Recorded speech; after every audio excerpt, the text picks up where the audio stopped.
यह सब असत्य है। न्यूज चैनल केवल हनुमान भक्तों की कृपा पाने के लिए ऐसा कर रहे हैं। मिलारेपा ने अपने बगल वाले व्यक्ति को सिर हिलाकर कहते हुए सुना। परंतु मिलारेपा को सत्य ज्ञात हो गया था। रूप कुंड में वृषकप के अपने उड़ने की क्षमता का प्रयोग करने के पीछे कोई बहुत बड़ा कारण था। उन्हें विश्वास था कि आगरा अगले वर्धमान तक सुरक्षित रहेगा, इसीलिए उन्होंने तुरंत जाकर वृषकप को देखने का निर्णय लिया। बाहरी विश्व से होती त्रादस्यों से अज्ञात ओम एक रिक्त परंतु तना हुआ धनुष लेकर बैठा था और अभ्यास कर रहा था। कुछ क्षणों के तीव्र जप के पश्चात वह एक अस्त्र का आह्वान करने में सक्षम हुआ। अति उत्तम ओम, यह तो तुमने शीघ्र ही कर लिया, अश्वत्थामा ने मुस्कुराते हुए कहा। उसका शिष्य अस्त्रों को धारण करने, उन्हें आदेश देने और नियंत्रित करने में निरंतर प्रगति प्रदर्शित कर रहा था। ओम ने आंखें खोली। इस समय जो कुछ हो रहा है उसका कारण मृत संजीवनी को खो देने की मेरी विफलता में है। विडंबना यह है कि केवल मैं ही हूँ जो सहायता करने में असमर्थ हूँ। वास्तव में तुम्हें यहाँ मेरे साथ रखने से योजना निर्बल हो गई है। मुझे जितना शीघ्र हो सके उतना शीघ्र तैयार होना है, ओम ने दृढ़ संकल्प के साथ कहा। क्या तुम अगला अस्त्र सीखने हेतु तैयार हो? अश्वत्थामा ने पूछा। हाँ, कृपया मुझे वह सब कुछ सिखाओ जो आप जानते हो और मैं अपनी संपूर्ण क्षमता का प्रयोग आप सबकी सहायता में करूंगा। अश्वत्थामा ने अपने नेत्र बंद कर लिए और अपनी हथेलियों को खोलकर जप किया, जैसे कि वायु से कुछ प्रकट होने की प्रतीक्षा कर रहा हो। कुछ ही समय में उसके हाथ में एक वाड़ प्रकट हुआ जिसकी नोक पर एक रुद्रास्त्र था। उसने धीरे धीरे जप बंद कर दिया और तीर को अपने माथे से लगाने हेतु उठाया। ओम मौन होकर यह दृश्य देखता रहा। मेरे हाथ में जो अस्त्र है उसमें रुद्र की शक्ति है, इसे रुद्रास्त्र कहते हैं। जब इसका प्रयोग किया जाता है तो यह एकादश अर्थात 11 रुद्रों में से एक रुद्र की शक्ति का आवाहन करता है और सहस्र शत्रुओं का नाश करता है। मैंने कुरुक्षेत्र के अंत में रात्र वध के दौरान इसका प्रयोग किया था। अश्वत्थामा ने इस घटना की स्मृति में अपना मस्तक लज्जित होकर नीचे कर लिया। भीमकुंड के सुरक्षित होने का आश्वासन सुख से अधिक व्याकुल करने वाला था, क्योंकि इसका अर्थ था कि भीमकुंड पर नागेंद्र की अनुपस्थिति मिलारेपा या वृषकप के साथ उसकी मुठभेड़ के कारण थी, और यदि ऐसा नहीं था तो शेष 8 स्थानों में से किसी अन्य स्थान का अस्तित्व देवताओं की भ्यूह से मिटा दिया गया था।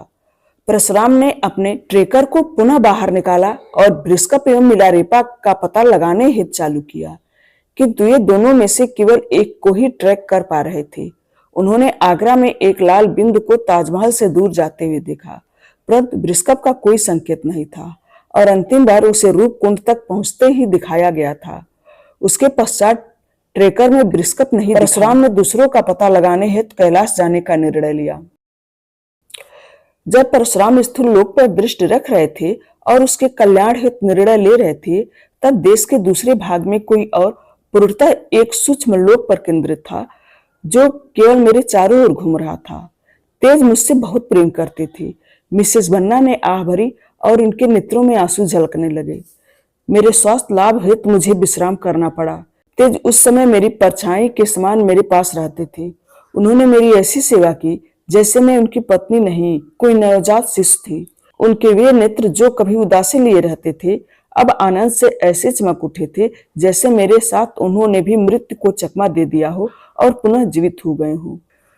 पृथ्वी ने समझते हुए सिर हिलाया और अपनी कथा को पुनः आरंभ किया।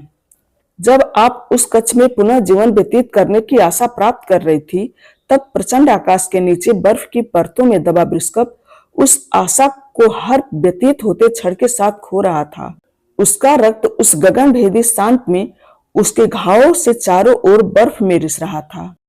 इस बीच अचेत अवस्था से जागने के पश्चात नागेंद्र को ज्ञात हुआ कि परमल व एलएसडी बर्फ की उस मोटी सफेद चादर के नीचे दबे हुए थे जिसने रूपकुंड को सदैव के लिए भच लिया था। नागेंद्र समय से अज्ञात था। वह नहीं जानता था कि वह कितने समय से अचेत अवस्था में था। किसी मानसिक रूप से अस्वस्थ व्यक्ति के समान कांपते और चकराते हुए तुरंत एलएसडी को ऐसे खोजने लगा जैसे एक पिता अपनी खो गई पुत्री को ढूंढ रहा हो। कुछ घंटों तक दिशा या वित्त की समझ के बिना इधर उधर देखने के पश्चात उसे अंततः परमल मिला।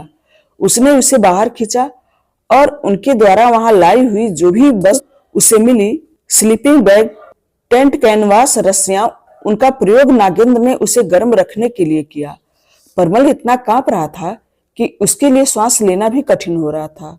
नागेंद्र द्वारा प्रदान की गई गर्मी का कोई प्रभाव नहीं दिख रहा था। वह कठिनाई से अपने नेत्र खोल पाया, परंतु अचेत होने से ठीक पूर्व उसने दो विशाल काली चट्टानों की युक्तियों की ओर संकेत दिया और अपने कांपते दांतों से बुदबुदाया, हिमस्खलन से पहले मैंने देखा था कि कंकालों का झुंड एलएसटी को उसके पैरों से पकड़कर वहां घसीटते हुए ले जा रहा था। नागेंद्र का मन फिर उन्माद में चला गया। उसने चट्टानों की नोक को बर्फ के ऊपर झांकते देखा और उनकी ओर दौड़ पड़ा। बर्फ के तूफान ने चट्टानों के मध्य की खाई जो बर्फ से भर दिया था। नागेंद्र ने उसे थोड़ा सा धक्का दिया और नई बनी दीवार तुरंत ढह गई। उसने भीतर झांका और एलएसटी को देखा। वह सचेत थी, परंतु उसके हाव भाव अत्यंत विचित्र थे। ऐसा प्रतीत हो रहा था जैसे उस पर किसी अदृश्य शक्ति का साया हो। जब नागेंद्र ने उसे देखा तब वह अपने वस्त्र उतार रही थी। इससे उसकी देह की गर्मी बनाने की क्षमता कम हो रही थी। उसे रोकने हेतु उसकी हरकतों से उसका ध्यान हटाना आवश्यक था और इसीलिए नागेंद्र ने उसका नाम पुकारा, लतिका। एलएसटी आवाज की ओर मुड़ी और नागेंद्र की चिंतित दृष्टि को देखने लगी। उसके नेत्र अस्त व्यस्त थे और वह आक्रामक थी। वह अपने हाथ हिलाकर किसी दानव के समान ऐसे गुर्राने लगी जैसे संकट न होने पर भी किसी को ढकेलकर उसका वध कर देना चाहती हो। एक दो बार उसने अपने चारों ओर हवा में अपने हाथों से आक्रमण किया, फिर गुर्राना बंद कर दिया और पूर्ण रूप से स्वयं को नग्न कर चट्टानों की दूसरी ओर, जहां से कोई रास्ता नहीं था, मुड़ गई।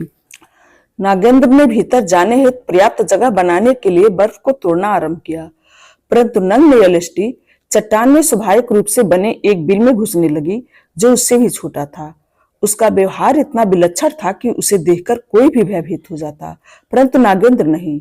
उसे ज्ञात था कि LST hide and dry syndrome का अनुभव कर रही है, जो हाइथोर्मिया के अंतिम चरण का लक्षण होता है।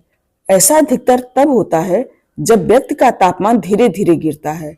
नागेंद्र यह जानता था क्योंकि उसने अतीत में उसी स्थान पर ऐसा ही व्यवहार देखा था। एलएसटी की रक्षा करने और उसे सचेत करने हेतु नागेंद्र बर्फ की गुफा में घुस गया। वह जानता था कि यह प्रयास उन दोनों के लिए घातक हो सकता है, परंतु उसे वह सब कुछ करना था जो वह कर सकता था। वह उस संकीर्ण गतिरोध की ओर चला जहां एलएसटी घुसने के लिए संघर्ष कर रही थी।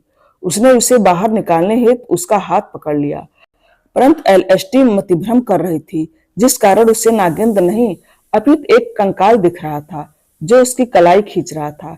इसीलिए वह नागेंद्र पर प्रहार करने लगी।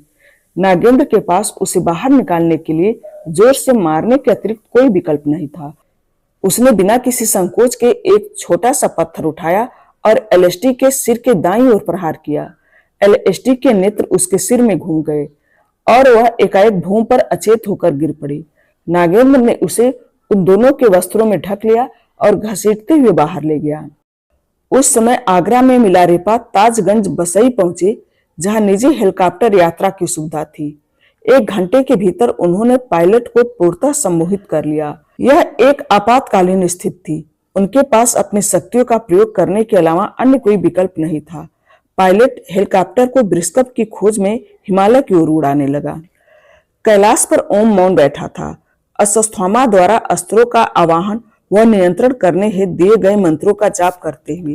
परंतु ऐसा प्रतीत हो रहा था कि वह किसी कारण विचलित था। वह मुंह ऐंठ रहा था, अपना सिर हिला रहा था और पूरी प्रक्रिया को पुनः आरंभ कर रहा था।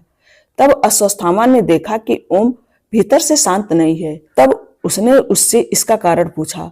ओम ने पहले विरोध किया, परंतु अश्वत्थामा ने जोर दिया। एक गहरी आह के साथ ओम ने बताया कि उसे क्या चिंतित कर रहा है।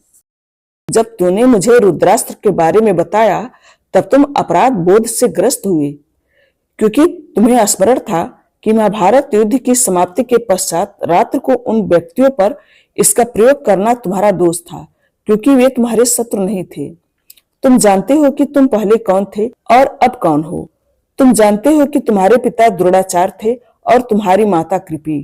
तुम जानते हो उनको क्या हुआ और कैसे उन्होंने अपने प्राण त्याग दिए। तुम अपने जन्मभूमि, अपने अस्तित्व, अपने अंत को भी जानते हो। तुम स्वयं से परिचित हो। क्या तुम अपने बारे में, अपने मूल के बारे में, अपने मित्रों व शत्रुओं के बारे में अपने अतीत एवं भविष्य के बारे में, अपने जीवन के उद्देश्य के बारे में किसी भी विषय से अज्ञात रहने की कल्पना कर सकते हो? ऐसा होना नेत्र होकर दृष्ट न होने के समान होता है। किसी दिन कुछ प्रकाश देखने की निर्बल आशा के साथ शाश्वत अंधकार में चलना भयानक है। मैं कौन हूँ? मेरा जन्म कहाँ हुआ था? मेरे माता पिता वे कैसे दिखते थे? उन्हें क्या हुआ? क्या मेरे कभी भाई या बहन थे? तुम नहीं समझ सकते कि मैं कैसा अनुभव कर रहा हूँ और मैं हर दिन क्या अनुभव करता हूँ जब ये प्रश्न मेरे मन में आते हैं। अश्वत्थामा वास्तव में ओम की पीड़ा के प्रति सहानुभूति रख सकता था, परंतु वह उसके समान ही असहाय था। तुम सत्य कहते हो, मैं इसे समझ नहीं सकता, परंतु मुझे विश्वास है कि जो उत्तर तुम बाहरी विश्व में खोज रहे हो वह तुम्हें भीतर ही मिल सकता है। ओम। अश्वत्थामा के परामर्श को बिना किसी विचार के ठुकराते हुए ओम ने हताश होकर कहा, अश्वत्थामा, मैं अभी आध्यात्मिकता का पाठ पढ़ने की स्थिति में नहीं हूँ। चलो हम जो कर रहे थे उसे पुनः आरंभ करें। परशुराम किसी भी दिन वापस आ जाएंगे और यदि मैं असफल हुआ तो वह तुम्हारा उत्तरदायित्व होगा। आध्यात्मिकता नहीं ओम, मैं मनोविज्ञान और तंत्रिका विज्ञान के बारे में बात कर रहा हूँ। स्मृतियां सामान्यतः वितरित मस्तिष्क जाल में संग्रहित होती हैं, जिसमें कॉन्ट्रैक्ट भी उपस्थित है और इस प्रकार किसी घटना का सचेत रूप में स्मरण करने हेतु वहां सरलता से पहुंचा जा सकता है। परंतु एक असामान्य अवस्था में मस्तिष्क अपने उप स्मृत क्षेत्रों को सक्रिय करता है। अवरुद्ध स्मृतियां मस्तिष्क सर्किट के भीतर स्मृतियों के प्रसंस्करण का पुनः आरंभ करती हैं, जिससे उनका सचेत रूप में स्मरण नहीं किया जा सकता। तुम्हारी आयु सहस्र वर्षों की हो सकती है और तुम्हारे जन्म से पूर्व घटी हर घटना ने तुम्हारी वर्तमान मन स्थिति में अपना अस्तित्व खो दिया होगा, परंतु एक अंधेरी गुफा है जहां तुम्हारी सारी स्मृतियां छिपी है। तुम्हारा मस्तिष्क सिर्फ इसीलिए कि तुम्हें स्मरण नहीं है, इसका अर्थ यह नहीं है कि वह तुम्हारे मस्तिष्क में संरक्षित नहीं है। इसका सरल अर्थ यह है कि उन स्मृतियों को स्मरण करने हेतु उचित संकेत नहीं मिले हैं।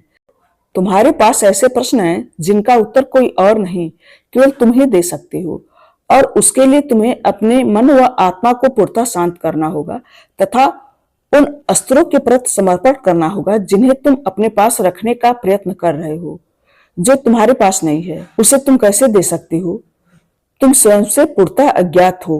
यह ज्ञात करने हेतु एक व्यक्ति को स्वयं के भीतर से पूर्ण रूप से परिचित होना आवश्यक होता है। तुम्हें स्वयं से परिचित होने की आवश्यकता है, तभी ये अस्त्र तुम्हें स्वीकार करेंगे। हम यहाँ जो कुछ भी करने का प्रयत्न कर रहे हैं वह तब तक व्यर्थ होगा जब तक तुम स्वयं को उत्तम रूप से समझ नहीं लेते। एक ऐसे घड़े की कल्पना करो जिसमें छिद्र है। अगर तुमने उसे भरने का प्रयत्न किया तो क्या होगा? ज्ञान को अपने मस्तिष्क रूपी घड़े का पानी समझो जिसमें कोई छिद्र नहीं होना चाहिए। इससे पूर्व कि हम अपने अगले अस्त्र पर जाएं, हम अपने भीतर की खोज आरंभ करते हैं। अश्वत्थामा की व्याख्या आशाजनक थी, परंतु ओम इतना आशावादी अनुभव नहीं कर रहा था।